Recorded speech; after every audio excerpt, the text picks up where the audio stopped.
அனைவருக்கும் வணக்கம். இந்த பதிவில் ஆடி கிருத்திகை என்னைக்கு வருது, ஆடி மாதத்தில் வரக்கூடிய கிருத்திகை ரொம்பவும் சக்தி வாய்ந்ததாக ஏன் சொல்கிறாங்க அப்படின்றத பற்றியும் இந்த பதிவில் பார்க்க போகிறோம்.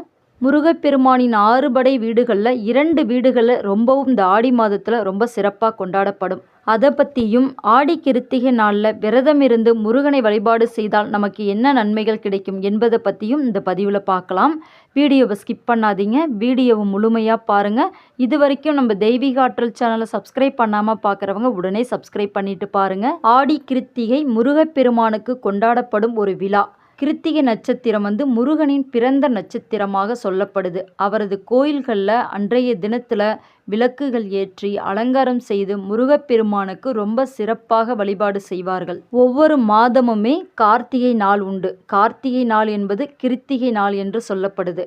ஆனாலும் ஆடி மாதத்தில் வரக்கூடிய கிருத்திகை மங்களகரமானதாகவும் தேவி பார்வதியுடன் தொடர்புடையதாகவும் சொல்லப்படுது. அது மட்டும் இல்லாமல் கிருத்திகை முருகனின் நட்சத்திரம் என்பதாலும் ஆடி கிருத்திகையே ஆண்டின் மிகவும் சக்தி வாய்ந்த நாளாக சொல்லப்படுது. ஆடி மாதம் பிறந்தாலே அம்பிகைக்கு உரிய மாதம். அம்பிகையோடு முருகப்பெருமானுக்கும் உரிய நாளாக தான் இந்த ஆடி மாதம் சொல்லப்படுது.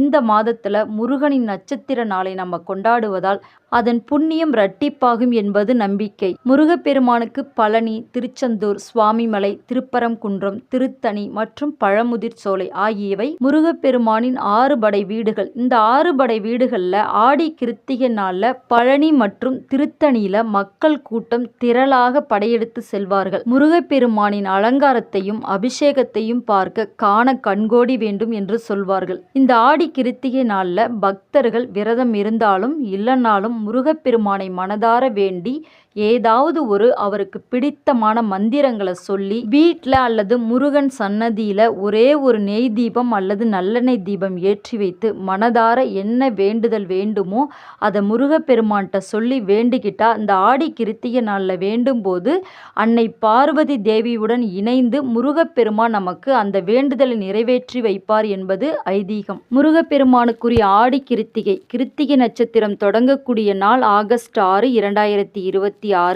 இரவு 8:13 வியாழக்கிழமை அன்னைக்கு இரவு தொடங்குது. ஆடி மாதம் 21ஆம் தேதி.